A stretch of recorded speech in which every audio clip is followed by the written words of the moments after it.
Welcome to Everything All Right, where the most amazing authors chat about the best books. And my guest today is the beautiful Lisa Timoney, who's speaking about her recent novel, The Memory Library. Lisa, welcome.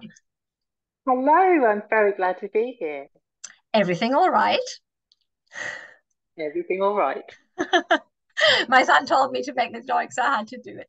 So, The Memory Library. I love the title. It's already sort of giving hints at what it might be about. It's a book about books, it's a book about second chances. Please, you tell us in a nutshell, what is The Memory Library about? The Memory Library is an uplifting book about books, as you say.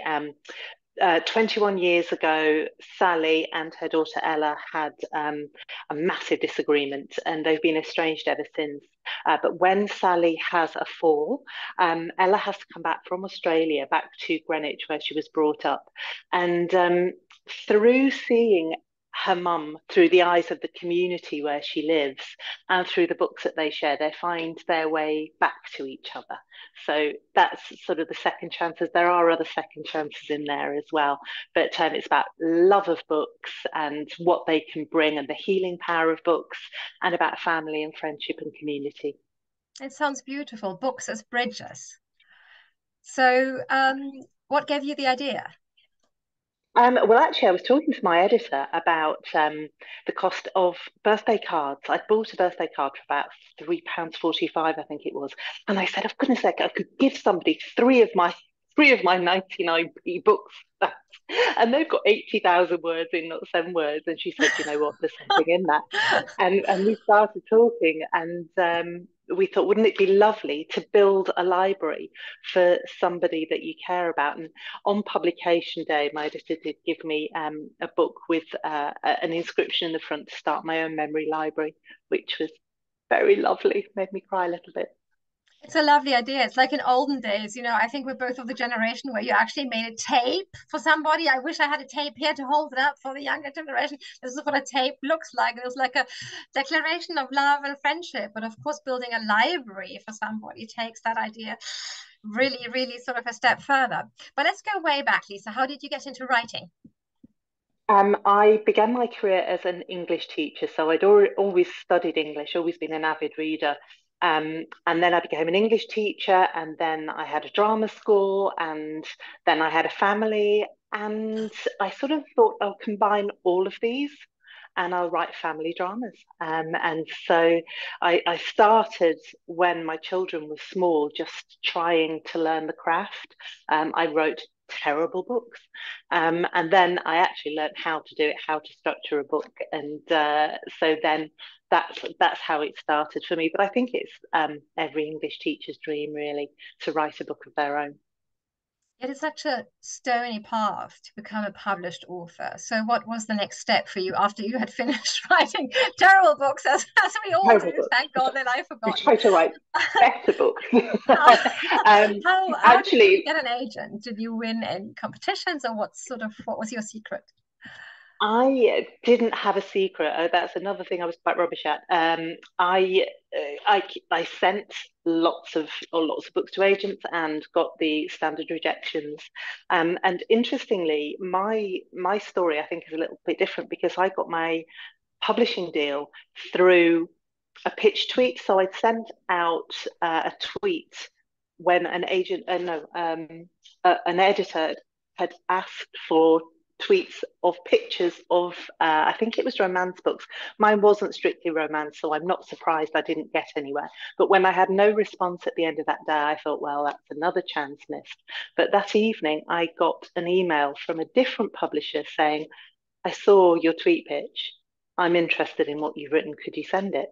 And at that stage, I was already talking to Laura Williams, who is my agent. And so it all happened in a massive blur 2 years ago, 2 years ago this month.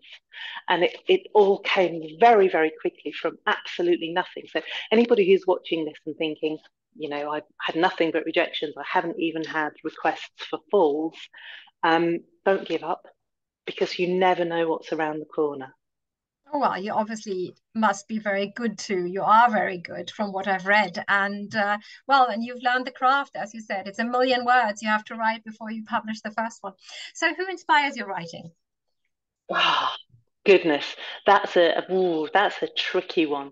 In terms of authors that I love, I have very eclectic taste. You see, I actually write in different genres. So, if you notice this, the memory library is actually I love under the the name cover. Kate Storey. It's Yeah. beautiful, isn't it? But this is Kate Storey because my original family dramas are under my name, Lisa Timoney, but they're quite suspense driven. Hmm. And because this is uplit, we decided to write under a different name. And I also have a psychological thriller coming out in 2025, again under a different name because it's a completely different genre. So I do read family dramas by Kerry Fisher and Emma Robinson. I read psychological thrillers by everybody, Susie Lyons, Lisa Jewell, Claire Douglas. I read very, very broadly, and I think that you can learn um, it, from every book that you read, you're learning something new. So I'm inspired by everybody, really. That's brilliant. And also, I mean, suspense, any book needs suspense in order to pull the reader in, whatever the genre. Yeah, I think without suspense, but of course, there are different sorts of suspense. You don't necessarily need a body in the beginning. You can build up the hook very differently. And yes, actually, indeed, I really admire authors, who tell a large story in a very small setting, like, the family, the mother and the daughter and the books. It's you don't need like worlds clashing. This suffices. It's absolutely. wonderful. Tell us about your writing day. So are you a full-time author now? Yes, I am. I mean, having four books out in the last 2 years has been pretty full on, in fact. So, yes, it is definitely a full-time job. Um, I do tend to be quite structured. I like to be at my desk by about 9 in the morning. What I tend to do is, if I'm writing a draft, I will go through what I've written the day before and put some lipstick on it. And then I find I'm back in the voice, I'm back in the story, and then I do try and get another 2,000 words down that day. So I think I'm quite quick with the first draft. I don't even always take weekends off because I get so involved in the writing. And so that would be a first draft. Edits and things are different. And then when you've just got a book out, you're doing lots of lovely publicity stuff. And I've got a Canva, a fairly deep habit there, really, where I love making the little adverts for the books and things. Whether I'm just shouting to avoid, I don't know, but it's something I enjoy doing. So yes, full time, and I tend to write quite quickly. Yeah. And no, I don't think it's shouting into the void because good book marketing is much more than tweeting buy my book. It's actually helping people to find what they love. And your readers obviously do. So what is next for you? What are you working at the moment apart? Is it still the psychological suspense that comes out next year or something else? That one will be going to copy edits at the end of the month. So there's a breathing space with that one. And at the moment, I am redrafting a domestic suspense. And I'm really hoping that this will be the start of a few Lisa Timoney domestic suspense books, but that's yet to be confirmed. It will go to my agent probably, I think, after London Book Fair because they're all too busy before that. Mm. And hopefully she will like it. I've got two other ideas. So the aim will be to put them out there and see if anybody wants to pick them up. So apart from the psychological thriller, I'm currently out of contract. Having said that, I think my editor's quite pleased with the way the memory library is going. So it may be that we do another Kate Story one, another uplifting book. I love writing in different genres. I know some people would find that a little bit traumatic, but it adds real variety to my writing life. Something really, really dark, followed by something a bit all more sort of cheerful and I don't know, something that people are going to smile at the end of. It's a lovely varied way to spend my days. Yeah, and we definitely need especially more of the uplifting at the moment. Well, it's quite a dark place at the moment. Indeed. But I see what you mean. It can feel schizophrenic to sort of write in different voices, different names, different stories, but you're doing it super well.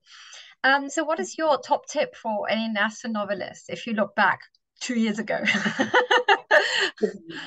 Oh, the first thing I would say is learn your craft before you try writing rubbish books. I think I could have saved myself a couple of years there if I'd.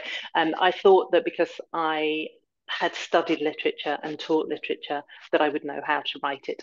I did not. So that would be my first thing. There's lots of books out there. There's a lot of free stuff that you can find on the internet and a lot of paid for courses.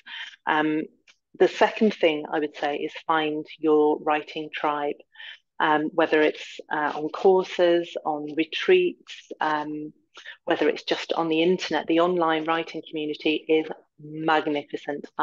Just such a supportive community.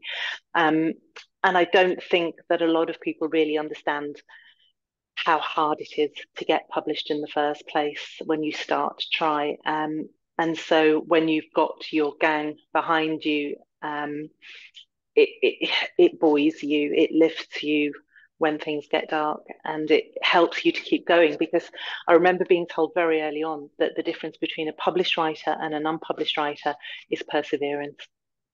It's not skill, it's not talent. There's an element of luck. I mean, I was lucky, um, and so, yes, find your tribe and they will tell you that, and they won't treat you any differently whether you're published or not published. All they'll want is the best for you. And so those would be my two bits of advice. Those are very good tips. And we are already at the end of our little talk, and now we come to our five faves. So, Lisa, what is your favorite movie? Very quickly, without thinking. Favorite movie, Truly, madly, deeply. favorite book, The Buddha of Suburbia. favorite score, song, music, Oh, Perfect Day, Lou Reed. favorite food, Thai food. favorite travel destination. Italy, every time. Well, there you go. Thank you so much for joining us today with Everything All Right. That was Lisa Timoney, who writes as Kate Storey. I stand corrected. And we spoke about her lovely, delightful novel, The Memory Library. Order it online. I'll bet you still get it at your local independent bookstore. And join us next week. I am Ellen Alpsten, and I look forward to seeing you then. Thank you so much, Lisa, for joining us. Thank you very much. Thanks, Ellen. Bye. Bye. So, 3, 2, 1.